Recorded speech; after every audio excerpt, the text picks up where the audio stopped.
you are today with us. And the first question I want to ask you is, who are you? I'm a kid who's overcame a lot that's looking to inspire others to do the same. I have a passion for bettering my life. I came from a lot of dark places, and I'm happy to be where I'm at today. And my goal is just to inspire somebody else to do the same. We had a very interesting conversation before being on air, and I would like that you tell me how do you plan to inspire others, because when I hear you speaking privately, you are really a very, very interesting person. Thank you. with a past like all of us have, but what is your plan to take everything you have learned and share it with others? I think wholeheartedly you asked me that is, I don't have a plan where all this is gonna take me. I'm not writing out a blueprint that says I want to be in a stage somewhere in a year. I'm just trusting God to put the right people in my life, that He's gonna guide my footsteps and put me where I need to be. And I think if I do that wholeheartedly and trust His guidance, He's gonna put me in places that are not only gonna better myself, but better those around me. Oh yeah, you're right. The plan of God is the best plan. But when you get up in the morning and you say, okay, I have one more day in this beautiful earth, and you're a businessman, you're very busy, you have many things to do, but you have this desire of leave an impact in the world, of helping others that maybe were, when they were kids, in the same situation you are right now. Then what do you think when you get up every morning? What is your dream, your vision for this? My vision is to stop somebody in their tracks before they make a bad decision.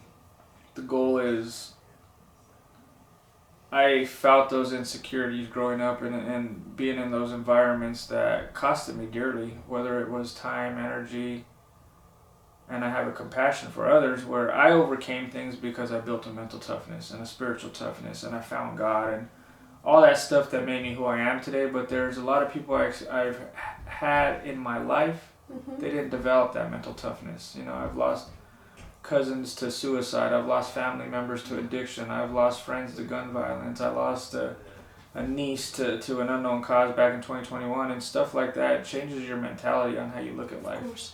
And for me, it made me almost like, I understand I have to run a business, be profitable, to take care of my son, develop some type of future for him, but at the end of the day, money's not important to me. It's about who I am as a person, because people are going to remember how much I charge them for a tax return. They may remember a life lesson I gave them, or a quote to live by, or something that may help them down a path of betterment and life development. I think that's more detrimental to society than how much I can make off of a tax return. Yeah, and thank you for your vulnerability and for your honesty. I mean, what you share, I'm sorry for your losses.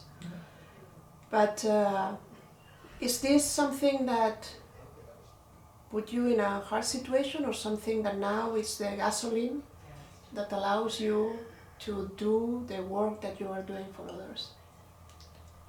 I love what I'm doing. I think this is who I am wholeheartedly and naturally, so it doesn't feel like work from that perspective. I'm thankful that I have the support of as many people as I do now. That's a different level of, I think, passion that it draws out of me, because it's not just me anymore.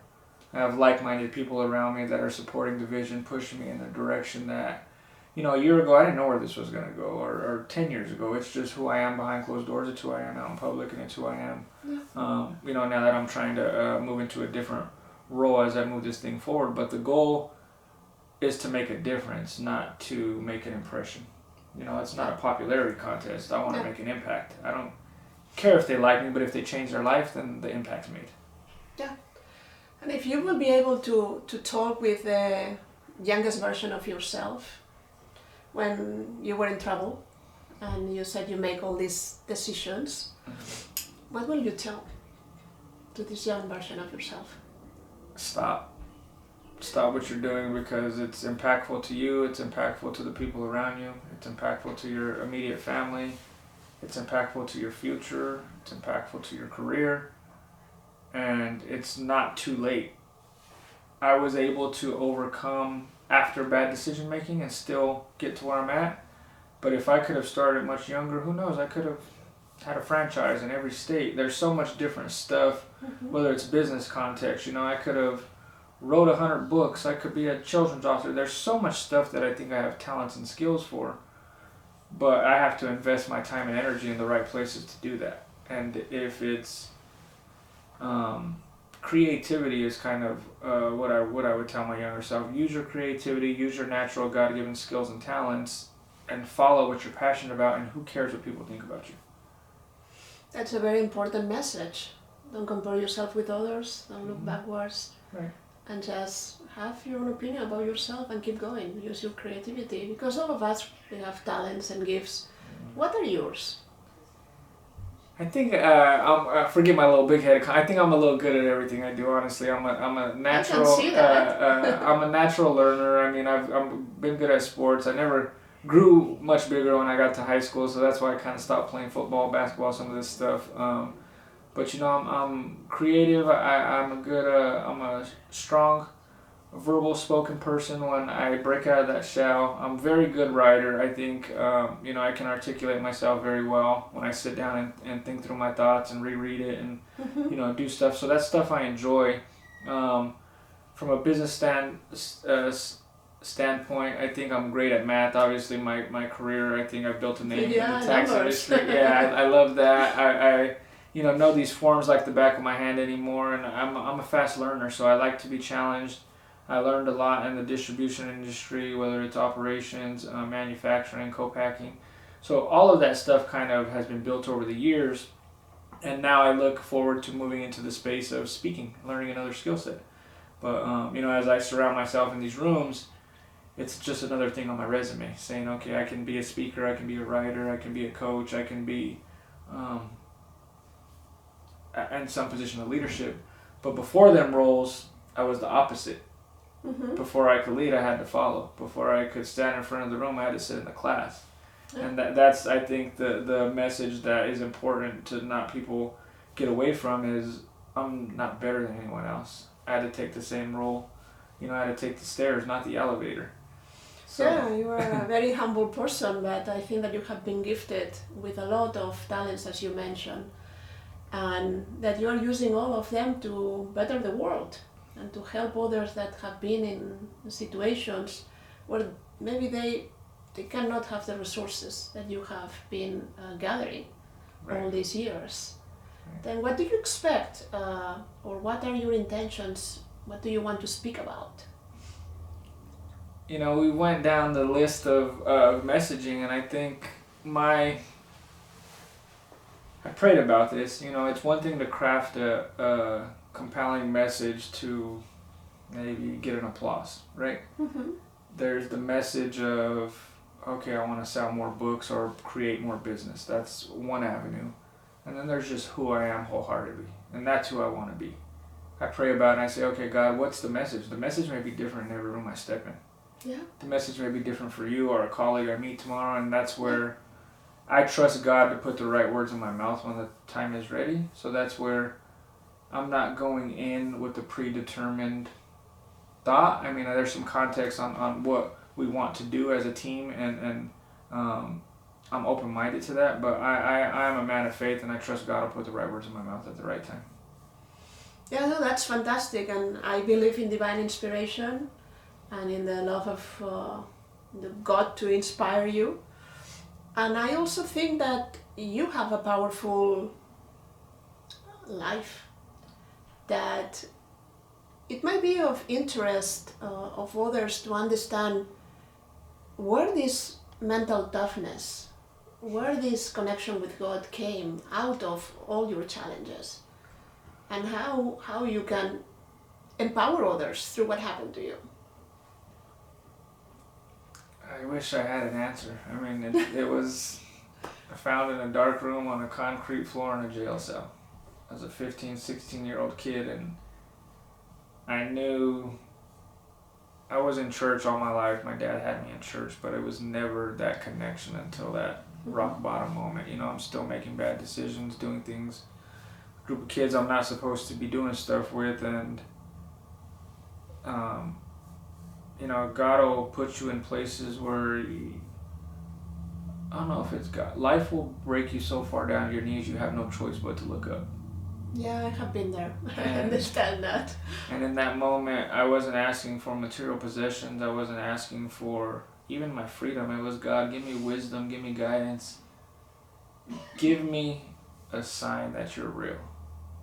And my thought process started to change. You know, I started to invest in my education. It wasn't an overnight process. That's the one thing that's important is I just try to take a little bit of every day and try to get better. And that was a 15, 16, 17-year-old kid, and here I am 20 years later. I own a couple businesses, and he's blessed me with great people around me that are helping me to expand this stuff, and he's opened doors that wouldn't have been opened if I didn't trust him. He's you know, invited me. I mean, I would have never thought I would have left Denver, Colorado at age 14. I was staring out a window thinking, oh, my life's over. And I've been across multiple states, been overseas, you know, stuff that I never dreamed of, and I think that's where the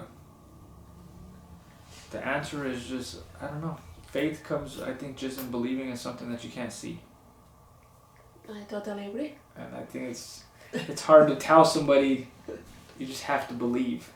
Like you just have to know you do or you don't. Yeah, you know? exactly. That's where it's hard to, I hope that answers your question, but it's just me and God.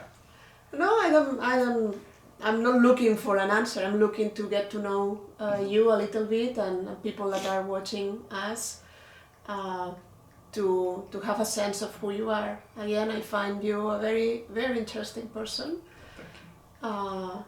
with a lot of clarity that is not easy to find nowadays.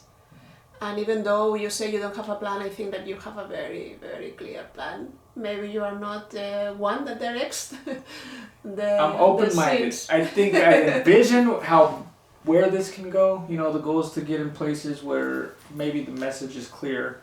So from that piece, I think we're pushing an agenda forward where we want to touch places, cities, and underserved communities is the goal.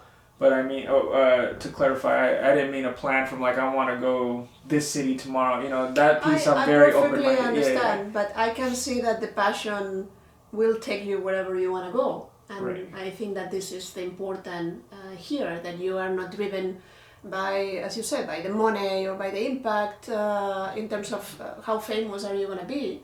But by, if you touch one person that day, it was mission accomplished. 100%. Am I correct? And that's the goal, yeah. I mean, I may be speaking to somebody at a bus stop tomorrow. That's more important to me than maybe speaking on a stage somewhere in front of a crowd. And I think those intimate conversations sometimes leave a lasting impact more than a crowd and an applause.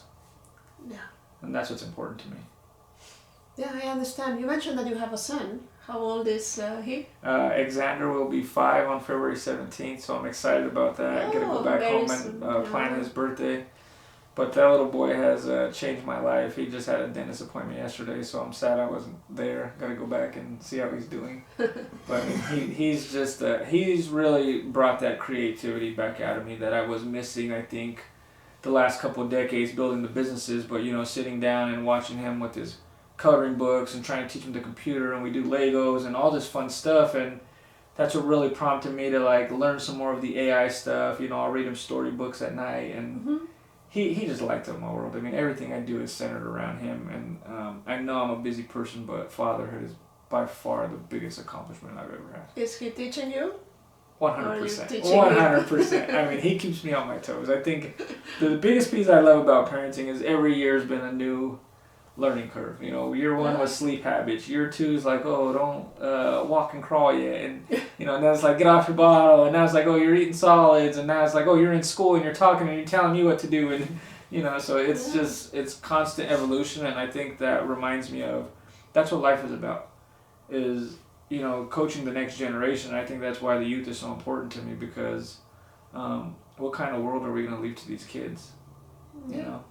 I think life has changed the last 50 years where, you know, our parents maybe raised us with the best on what they had. Maybe it was strict discipline, maybe it was abusive, non-abusive, whatever you want to call it, but that's where we have the technology nowadays to be like, hey, there's other alternatives, there's other outlets. Just because it was like that in the 80s doesn't mean it needs to be like that in 2025, 2026 and beyond. So it's important to lead by example.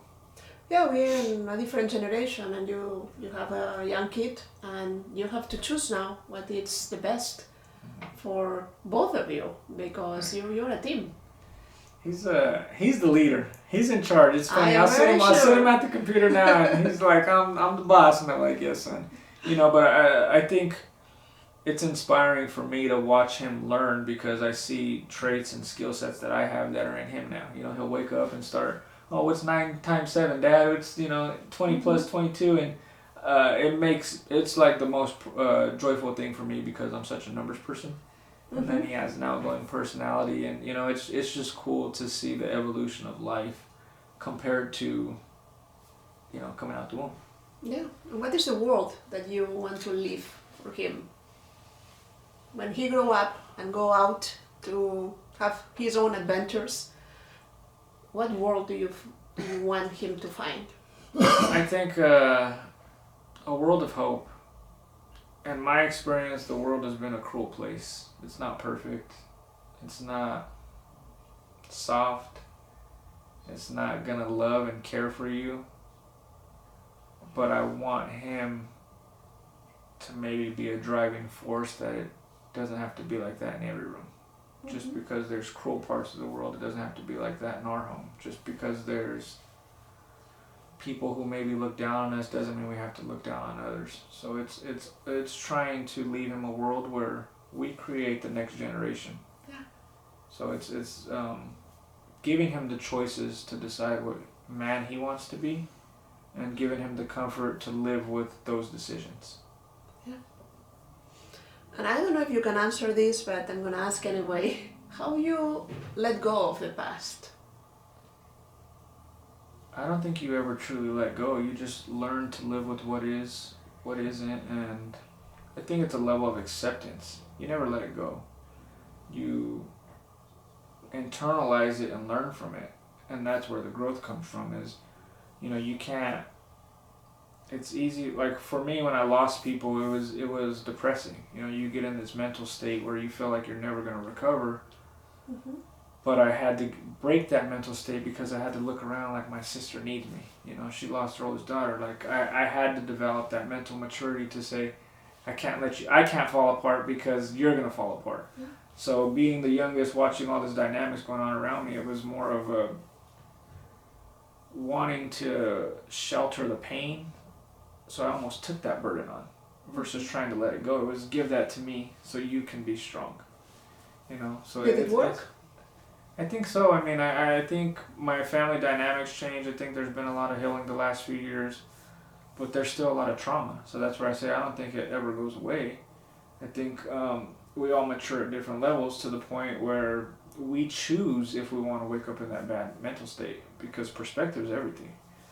Yeah, you're right. I mean, it's your choice. If you get up in the morning and say that this is going to be the most wonderful day of your life, or you say my life is a disaster. Right. And I think, it's been my experience though, most people choose the latter where, we can make excuses and we can feel like life's overwhelming. I mean, we all experience stress. We're all human at the end of the day. But that's where I think the people who accomplish stuff and the people who don't, it's because perspective. You wake up grateful or you don't. Like you said, you wake up. Life choices dictate where you go. Yeah, and how are you gonna get up tomorrow? What is gonna be the message? Tomorrow, I'm excited. It's tax season, so I gotta go home and get right back to work. I'm excited to continue to push these projects forward, and I look forward to being in Dallas next week and participating in my first speaking engagement. So there's a level of fear and learning that I'm overcoming. So, I think that's the biggest thing is I'm learning as I go too. So I don't have it all figured out, but I'm excited to continue to go down avenues and step in places that I haven't been before, and I'm excited to see how it turns out.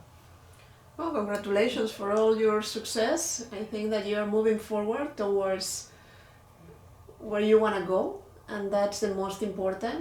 That it's not only your motivation, but the love for what you do and the impact and the help that you want, that you maybe didn't have, but you can offer others.